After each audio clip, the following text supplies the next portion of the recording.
నేను సీరియస్ యాక్సిడెంట్లో ఉంటుని ఐసీలో ఉంటుని నా కూతురు వచ్చి దేవుని కాలు పెట్టుకొని మొక్కిందానికి నా కళ్ళు తెరిచి నేను బాగా వచ్చి దేవునికంతా சீர் கட்டினோம் మేము. దేవుడు బాగా చేస్తాడు.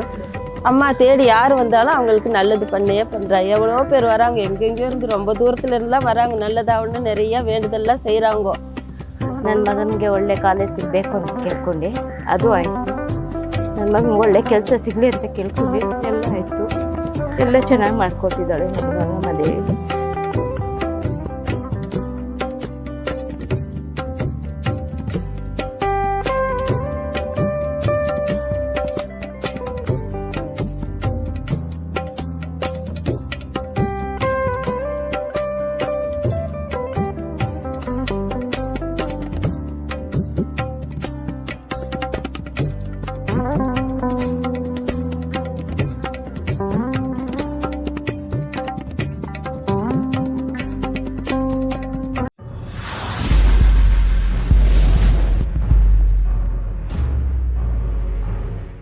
ಹೆಸರು ಬಂದು ಶ್ರೀ ಪಾತಾಳ ಪಂಚನಾಗೇಂದ್ರ ದೇವಸ್ಥಾನ ಅಂದ್ಬಿಟ್ಟು, ಅದರಲ್ಲಿ 18 ದೇವರಲ್ಲಿ ವರ ನೀಡುವ ಗಂಗಮ್ಮ ದೇವಿ ಒಂದು ದೇವರು. ಈ ದೇವರು ಬಂದು 18 ದೇವರುಗಳು ನಮ್ಮ ತಂದೆಯವರು ಮಾರಪ್ಪ ನಾಯ್ಡು ಅನ್ನೋರೇ ಕಟ್ಟಿದ್ದು. ಅದನ್ನೆಲ್ಲ ಅಭಿವೃದ್ಧಿನೂ ಮಾಡಿದ್ರು. ಅವರು 94ರಲ್ಲಿ ತಿರೋರು. 94 ಆದಮೇಲೆ 94ನೇ ಇಸ್ವಿಯಲ್ಲಿ ಆದಮೇಲೆ 95ರಿಂದ ಇದುವರೆಗೂ ನಾನೇ ನಡ್ಸ್ಕೊಂಬರ್ತಾ ಇದ್ದೀನಿ. ನನ್ನ ಹೆಸರು ಬಂದು ಕಲಿರಾಜು ಅಂದ್ಬಿಟ್ಟು. ಇದು ಬಂದು ಕುರುಬ್ರಳ್ಳಿ ಮೈಕೋ ಲೇಔಟ್, ಶಂಕರ್ ಮಠ ಬಸ್ ಸ್ಟಾಪ್, ಬೆಂಗಳೂರು 86.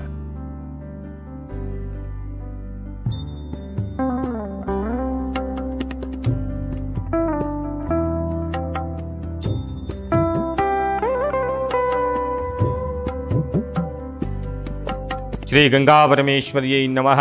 ಶ್ರೀ ಪಾತಾಳ ಪಂಚನಾಗೇಂದ್ರ ಸ್ವಾಮಿ ದೇವಸ್ಥಾನ, ಗಂಗಾ ಪರಮೇಶ್ವರಿ ದೇವಸ್ಥಾನ, ಕುರುಬ್ರಳ್ಳಿ, ಜೆ.ಸಿ. ನಗರ, ಮಹಾಲಕ್ಷ್ಮೀಪುರಂ ಇಲ್ಲಿ ನೆಲೆಸಿರ್ತಕ್ಕಂಥ ದೇವಸ್ಥಾನ ಇದು.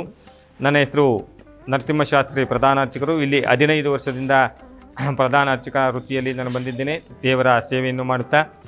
ಇದು ವಿಶೇಷವಾಗಿ ಪಾತಾಳ ಪಂಚನಾಗೇಂದ್ರ ಸ್ವಾಮಿ ಅಂತ ಹೇಳಿದಾಗೆ, ಪಾತಾಳದಿಂದ ಉದ್ಭವವಾಗಿದ್ದಂಥ ನಾಗೇಂದ್ರ ಸ್ವಾಮಿ 5 ಎಡೆಗಳ ಸರ್ಪದಿಂದ ಕೂಡಿದಂಥವನು. ಮತ್ತು ವಿಶೇಷವಾಗಿ ವರ ನೀಡಿರ್ತಕ್ಕಂಥ ಗಂಗಮ್ಮ ದೇವಸ್ಥಾನ ಅಂತಲೇ ಪ್ರಸಿದ್ಧವಾಗಿರುವಂಥ ಕುರುಬ್ರಳ್ಳಿಯಲ್ಲಿ ಇರ್ತಕ್ಕಂಥ ನೆಲೆ ನಿಂತಿರುವ ಗಂಗಾ ಪರಮೇಶ್ವರಿ ದೇವಸ್ಥಾನ. ಈ ಸನ್ನಿಧಾನದಲ್ಲಿ ಸರಿಸುಮಾರು 18 ದೇವತಾ ಮೂರ್ತಿಗಳಿರುತ್ತೆ. ಮಹಾಗಣಪತಿ, ವೀರಾಂಜನೇಯ, ಲಕ್ಷ್ಮೀ ನರಸಿಂಹ, ಪಾತಾಳ ಪಂಚನಾಗೇಂದ್ರ ಸಮೇತ ಭವಾನಿ ಶಂಕರ, ಹಾಗೆ ಕಾಲಭೈರವ, ದತ್ತಾತ್ರೇಯ, ದಕ್ಷಿಣಾಮೂರ್ತಿ, ನವಗ್ರಹ ದಂಪತಿ ಸಮೇತ ಶಿರಡಿ ಸಾಯಿಬಾಬಾ, ಚೌಡೇಶ್ವರಿ ದೇವಿ, ಮುನೇಶ್ವರ, ಹಾಗೆ ಮಾರಿಯಮ್ಮ ದೇವಿ, ಗಂಗಾ ಪರಮೇಶ್ವರಿ 18 ದೇವತಾ ಮೂರ್ತಿ ವಿಗ್ರಹಗಳನ್ನು ಇಲ್ಲಿ ಕಾಣಬಯಸ್ಬೋದು. ಇದನ್ನೆಲ್ಲ ಒಳಗೊಂಡಿರ್ತಕ್ಕಂಥ ವಿಶೇಷವಾದಂಥ ಇದು ಶಕ್ತಿ ಸಂಪನ್ನವಾದಂಥ ಸುಕ್ಷೇತ್ರ. ಸರಿಸುಮಾರು ಒಂದು 80 ವರ್ಷಗಳ ಕಾಲದಿಂದಲೂ ಇದು ಪೂಜೆಯನ್ನು ನಡೆಸ್ಕೊಂಡು ಬರ್ತಾ ಇದ್ದೇವೆ. ಮತ್ತು ಈ ದೇವಸ್ಥಾನಕ್ಕೆ ಬಂದು ಯಾರು ಅರ್ಕೆಯನ್ನು ಕಟ್ಕೊಳ್ತಾರೋ ಅಥವಾ ಯಾವ ಮನಸ್ಸಿನಿಂದ ಅವ್ರಿಗೆ ಯಾವ ಬೇಡಿಕೆಗಳನ್ನಿಟ್ಟು ಬರ್ತಾರೋ ಅಂಥವರಿಗೆ ಒಳ್ಳೆಯ ಅನುಗ್ರಹ ಫಲಗಳು ಸಿಗುತ್ತೆ ಅಂತ ಹೇಳ್ಬೋದು. ಯಾರು ಈ ಆರೋಗ್ಯ ಸಮಸ್ಯೆಯಲ್ಲಿ ಇರ್ತಾರೆ ಅಂತ ಆರೋಗ್ಯಕ್ಕೆ ಸಮಸ್ಯೆ ಆಗಿರಬೇಕಾದ್ರೆ ಭಾನುವಾರ, ಶುಕ್ರವಾರ, ಮಂಗಳವಾರದಲ್ಲಿ ರಾಹುಕಾಲದಲ್ಲಿ ಗಂಗಾ ಪರಮೇಶ್ವರ ಮುಂಭಾಗದಲ್ಲಿರ್ತಕ್ಕಂಥ ತ್ರಿಶೂಲದಲ್ಲಿ ಅರ್ಶನವನ್ನು ಹಚ್ಚಿದರೆ ಅವರಿಗೆ ಆರೋಗ್ಯದಲ್ಲಿ ಸಮಸ್ಯೆ ನಿವಾರಣೆ ಆಗುತ್ತೆ. ಮತ್ತು ಆರ್ಥಿಕವಾಗಿ ಯಾರು ಹಿಂದುಳಿದಿರುತ್ತೆ ಮತ್ತು ಆರ್ಥಿಕ ಸಮಸ್ಯೆ, ಸಾಲ ಬಾಧೆ ಇರುತ್ತೆ ಅಂಥವರೆಲ್ಲ ಬಂದು ಸಂಜೆ ಶುಕ್ರವಾರ ಮತ್ತು ಮಂಗಳವಾರ 6:30ಕ್ಕೆ ಪಾದಪೂಜೆ ಇರ್ತದೆ ಅಮ್ಮನವರಿಗೆ. ಆ ಪಾದಪೂಜೆಯಲ್ಲಿ ಭಾಗವಹಿಸಿ ಅಮ್ಮನ ಪಾದಕ್ಕೆ ಕಾಲು ಹಾಕೋದ್ರಿಂದ ಆರ್ಥಿಕ ಸಮಸ್ಯೆ ನಿವಾರಣೆ ಆಗುತ್ತೆ. ಮತ್ತು ಸಂತಾನ ಭಾಗ್ಯ ಅಂದರೆ ವಿಶೇಷವಾಗಿ ಇಲ್ಲಿ ಪುಟ್ಲೂರಮ್ಮ ದೇವಿ ಅಲಂಕಾರ ಅಂತ ಮಾಡ್ತೇವೆ, ಮತ್ತು ಸಂತಾನ ಲಕ್ಷ್ಮಿ ಅರ್ಕೆ ಮಾಡ್ಕೊಂಡು ಮಾಡ್ತಾರೆ. ಅಂಥ ಅಲಂಕಾರವನ್ನು ಮಾಡಿಸೋದಂಥದ್ರಿಂದ ಸಂತಾನ ಭಾಗ್ಯ ಕರುಣಿಸ್ತಾಳೆ. ಮತ್ತು ಪುಟ್ಲೂರಮ್ಮ ದೇವಿ ವಿಶೇಷವಾಗಿ ಗರ್ಭಿಣಿ ಅವತಾರದಲ್ಲಿ ನೆಲೆಸಿರ್ತಾಳೆ. ಶ್ರೀಮಂತ ಮಾಡುವಂಥ ಸಂದರ್ಭ, ನವಮಾಸ ತುಂಬಿದಂಥ ಗರ್ಭಿಣಿಯಾಗಿರ್ತಾಳೆ. ಆ ಸಂದರ್ಭದಲ್ಲಿ ಯಾರಾದರೂ ಬಂದು ಪ್ರಾರ್ಥನೆ ಮಾಡಿಕೊಂಡು ತಾಯಿಗೆ ಹೊಟ್ಟೆಯಲ್ಲಿ ನಾವು ನಿಂಬೆಹಣ್ಣು ಇಟ್ಟಿರ್ತೇವೆ, ಅದನ್ನು ತೆಗೆದು 3 ದಿನಗಳ ಬಳಿಕ ನೀಡ್ತೇವೆ ಅಂಥವರಿಗೆ ಸಂತಾನ ಭಾಗ್ಯ, ಒಳ್ಳೆಯ ಉತ್ತಮವಾದಂಥ ಸಂತಾನ ಪ್ರಾಪ್ತವಾಗದಂಥ ಭಕ್ತರ ಒಂದು ನಂಬಿಕೆ. ಹಾಗೆ ವಿವಾಹದಲ್ಲಿ ಏನಾದರೂ ಅಡೆತಡೆ ಇದ್ದರೆ, ದೋಷ ಇದ್ದರೆ, ಕುಜದೋಷ ಇದ್ದರೆ ಅಥವಾ ನಿಧಾನವಾಗ್ತಿದ್ರೆ ಒಳ್ಳೆಯ ವರ ಸಿಕ್ಕಲಿ, ಒಳ್ಳೆಯ ಹುಡುಗಿ ಸಿಕ್ಕಲಿ ಅಂತೇಳಿ ಇಲ್ಲಿ ಅಮ್ಮನವರಿಗೆ ಪ್ರಾರ್ಥನೆ ಮಾಡ್ತಾ ಬಂದು ಈ ಮಾಂಗಲ್ಯವನ್ನು ಧಾರಣೆ ಮಾಡ್ತೇವೆ. ಮಾಂಗಲ್ಯ ಅಂದರೆ ಅರಿಶಿನ ಕೊಂಬಲಿ ದಾರವನ್ನು ಪ್ರತಿ ಶುಕ್ರವಾರ ನಾವು ಕಳಿಸ್ತೇವೆ. ಅಮಾವಾಸ್ಯೆ ಪೌರ್ಣಮಿಲಿ ಇರೋದಿಲ್ಲ. ಆ ಶುಕ್ರವಾರ ಬಂದು ನೀವು ಕೂಡ ಯಾರಾದರೂ ಮಾಂಗಲ್ಯ ದೋಷ ಇದ್ದಂಥವ್ರು ಅಥವಾ ಮದುವೆಗೆ ವಿಳಂಬ ಆಗೋದವರು ಬಂದು ಇಲ್ಲಿ ಕಟ್ಕೊಂಡ್ರೆ ಶೀಘ್ರವಾಗಿ ಒಳ್ಳೆ ವರ ಮತ್ತು ಉತ್ತಮ ಕನ್ಯವಾದಂಥ ಸಿಗುತ್ತೆ ಅಂತ ಹೇಳಿ ನಂಬಿಕೆ ಇರುತ್ತೆ. ಮತ್ತು ವಿಶೇಷವಾಗಿ ಯಾವುದೇ ಕೋರಿಕೆಗಳಿದ್ದರೂ ಕೂಡ ನೀವು ಇಲ್ಲಿ ಬಂದು ಜಗನ್ಮಾತೆಯ ಮುಂದೆ ಒಂದು ಸಂಕಲ್ಪವನ್ನು ಮಾಡಿಕೊಂಡು ನಿಮ್ಮ ಯಾವುದೇ ಕೆಲಸ ಕಾರ್ಯಗಳಾಗಿರ್ಬೋದು ಅಥವಾ ಬೋರ್ವೆಲ್ ತೆಗೆಸಲಿಕ್ಕೆ, ಹೊಸ ಮನೆ ಕಟ್ಟಲಿಕ್ಕೆ ಇಲ್ಲಿ ಬಂದು ಎಷ್ಟೋ ಜನ ಪ್ರಾರ್ಥನೆಯನ್ನು ಮಾಡ್ತಾರೆ. ಮಾಡ್ತಾರೆ, ಬೋರ್ವೆಲ್ ತೆಗಿಸ್ಬೇಕು ಸ್ವಾಮಿ ಅಂತೇಳಿ. ಆ ಬೋರ್ವೆಲಿಂದ ಹೊಸದಾಗಿ ನೀರು ಬಂದಿಂದ ಫಸ್ಟು ಇಲ್ಲಿ ಅಮ್ಮನವರ ಪಾದದಲ್ಲಿ ಅಭಿಷೇಕ ಮಾಡ್ತಾರೆ. ಅಂಥ ವಿಶೇಷವಾಗಿ ಎಲ್ಲ ಕಾರ್ಯಕ್ರಮಗಳನ್ನು ಮತ್ತು ವಿಶೇಷವಾದ ಶಕ್ತಿ ಹೊಂದಿರತಕ್ಕಂಥ ಗಂಗಾ ಪರಮೇಶ್ವರಿ ಯಾವುದೇ ರೀತಿಯಾದಂಥ ಭಕ್ತರು ಇಲ್ಲಿ ಬಂದು ನೆಲೆ ನಿಂತು ಅವರನ್ನು ಪ್ರಾರ್ಥನೆ ಮಾಡಿದರೆ ಸಾಕು, ಕಷ್ಟಗಳು ಪಾಪಗಳು ಪರಿಹಾರ ಆಗುತ್ತೆ ಅಂತ ಹೇಳ್ತಾರೆ. ಮತ್ತು ಯಾರಾಗಾದರೂ ಆರೋಗ್ಯ ಸಮಸ್ಯೆಲಿದ್ದರೆ ಭೂತಪೇತ ಚೇಷ್ಟೆ ಅಂತ ಮಾಟ ಮಂತ್ರ ಇದೆ, ವಾಮಾಚಾರ ಇದ್ದವ್ರು ಬಂದು ಕೂಡ ಇಲ್ಲಿ ಅಮಾವಾಸ್ಯೆ ಮತ್ತು ಪೌರ್ಣಮಿಗಳಲ್ಲಿ ಅರಿಶಿನ ಸ್ನಾನ ಮಾಡಿಸ್ತೇವೆ. ಅಭಿಷೇಕ ಅಮ್ಮನವರಿಗೆ ಆಗಬೇಕಾದ್ರೇ ಇಲ್ಲಿ ಅವ್ರಿಗೂ ಕೂಡ ಅಭಿಷೇಕದ ನೀರನ್ನು ಬೀಳಿಸ್ತಾ ಇರ್ತದೆ. ಅಂಥ ಅಭಿಷೇಕದಲ್ಲಿ ನೀವು ಕೂಡ ಭಾಗವಹಿಸ್ಬೋದು, ದಿವ್ಯವಾದಂಥ ಅನುಗ್ರಹ ಪ್ರಾಪ್ತವನ್ನು ಪಡಿಬೋದು ಅಂತೇಳಿ ಆ ಜಗನ್ಮಾತೆಯ ಕೃಪಾಶೀರ್ವಾದ ಸದ್ಭಕ್ತಾಗಳಿಗೆ ಸಿಗಲಿ, ಎಲ್ಲರಿಗೂ ಕೂಡ ಆಯುರಾರೋಗ್ಯ ಕೊಟ್ಟು ಕರುಣಿಸಲಿ ಭಗವತಿ ಅಂತ ಹೇಳ್ಕೊಳ್ತಾ ಸರ್ವೇ ಜನೋ ಸುಖಿನೋ ಭವಂತು. ನಮಸ್ತೆ, ನನ್ನ ಹೆಸರು ಮಂಜುಳಾ ಅಂತ. ನಾನಿರೋದು ಬಂದು ನಾಗ್ಪುರ. ಇದು ಪಂಚನಾಗೇಂದ್ರ ಸ್ವಾಮಿ ದೇವಸ್ಥಾನ, ಪಾತಾಳ ಪಂಚನಾಗೇಂದ್ರ ಸ್ವಾಮಿ ದೇವಸ್ಥಾನ. ಇಲ್ಲಿ ಗಂಗಮ್ಮ ದೇವರಿದೆ. ಗಂಗಮ್ಮನಿಗೆ ಪ್ರತಿದಿನ ಬರ್ತೀವಿ. ಇಲ್ಲಿ ನಿಂಬೆಹಣ್ಣು ಆರತಿ ಮಾಡ್ತಿದ್ದೀನಿ.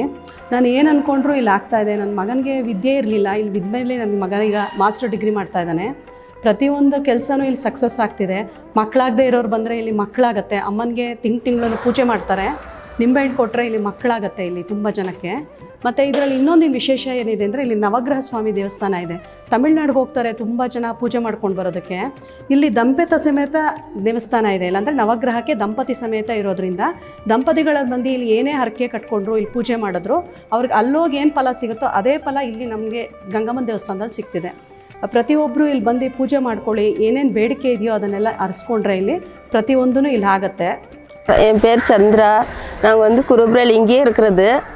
நாங்கள் வந்து 10-20 வருஷமாக வந்துக்கிட்டு போகிறோம். அம்மா எப்பயுமே அனுகிரகம் ஆசீர்வாதம் பண்ணிக்கிட்டு தான் இருக்குது. நாங்கள் வந்து விளக்கு போடுறோம், எலுமிச்சை பழ விளக்கு. நம்ம என்ன நினைக்கிறோமோ அது கண்டிப்பாக நடக்குது.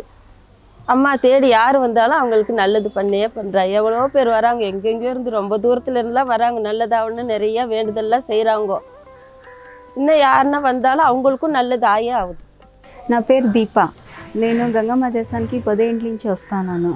నేను సీరియస్ యాక్సిడెంట్లో ఉంటుని ఐసీలో ఉంటుని. నా కూతురు వచ్చి దేవుని కాలు పెట్టుకొని మొక్కిందానికి నా కళ్ళు తెరిచి నేను బాగా వచ్చి దేవునికంతా సీర్ కట్టినాం మేము. దేవుడు బాగా చేస్తాడు. కష్టం మాకు వచ్చేసి చాలా కష్టంలో ఉంటుంది.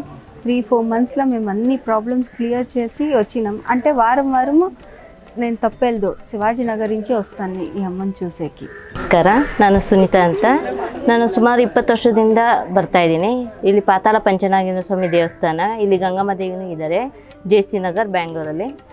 ಸುಮಾರು 20 ವರ್ಷದಿಂದ ನಾನು ಬರ್ತಾಯಿದ್ದೀನಿ. ನನ್ನ ಕಷ್ಟ ಏನೇ ಇದ್ದರೂ ಈ ದೇವಿ ಪರಿಹರಿಸ್ತಾರೆ. ತುಂಬ ಚೆನ್ನಾಗಿ ನಾನು ಕೇಳ್ಕೊಂಡಿದ್ದೆಲ್ಲ ಆಗಿದೆ. ನನಗೆ ನನ್ನ ಮಗನಿಗೆ ಒಳ್ಳೆ ಕಾಲೇಜ್ ಸಿಗಬೇಕು ಅಂತ ಕೇಳ್ಕೊಂಡೆ, ಅದು ಆಯಿತು. ನನ್ನ ಮಗನಿಗೆ ಒಳ್ಳೆ ಕೆಲಸ ಸಿಗಲಿ ಅಂತ ಕೇಳ್ಕೊಂಡು ಎಲ್ಲ ಆಯಿತು. ಎಲ್ಲ ಚೆನ್ನಾಗಿ ಮಾಡಿಕೊಟ್ಟಿದ್ದಾಳೆ ನಮ್ಮ ಗಂಗಮ್ಮ ದೇವಿ. ನಾನು ತಪ್ಪದೇ ಬರ್ತಾಯಿದ್ದೀನಿ. 16 ವಾರ ದೀಪ ಹಚ್ತೀನಿ, ಲಿಂಬೆಹಣ್ಣು ದೀಪ ಹಚ್ತೀನಿ. ನಾನು ಏನೇನು ಕೇಳ್ಕೊಂಡಿದ್ದೀನೋ ಅದೆಲ್ಲ ಆಗುತ್ತೆ ಗಂಗಮ್ಮ.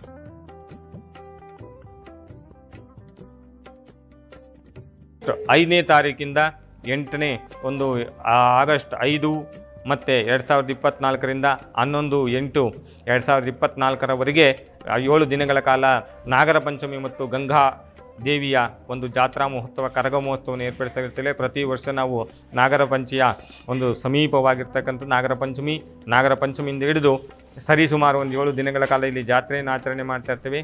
ಭಕ್ತಾದಿಗಳು ಈ ಜಾತ್ರೆಯಲ್ಲಿ ಪಾಲ್ಗೊಳಿಸ್ಬೋದು, ಅಥವಾ ಜಾತ್ರೆಯಲ್ಲಿ ಏನಾದರೂ ಅನ್ನದಾನಕ್ಕೆ ಸೇವೆ ಮಾಡೋರು ಇರ್ಬೋದು. ಮತ್ತು ವಿಶೇಷವಾದ ನಿತ್ಯವೂ ಕೂಡ ಗಂಗಮ್ಮನಿಗೆ ಅಭಿಷೇಕ, ವಿಶೇಷವಾದ ವಿಧವಾದಂಥ ಅಲಂಕಾರ, ಮತ್ತು ಪ್ರತಿನಿತ್ಯವೂ ಕೂಡ ಒಂದೊಂದು ಸಂಜೆ ವಿಶೇಷವಾದಂಥ ಪೂಜೆ, ಅನ್ನದಾನ ಏರ್ಪಡಿಸಲಾಗಿರುತ್ತೆ. ಮತ್ತು ಪ್ರತಿನಿತ್ಯವೂ ಕೂಡ ಜಗನ್ಮಾತೆಗೆ ಪಾರಾಯಣ ಇರುತ್ತೆ, ಸಹಸ್ರನಾಮ.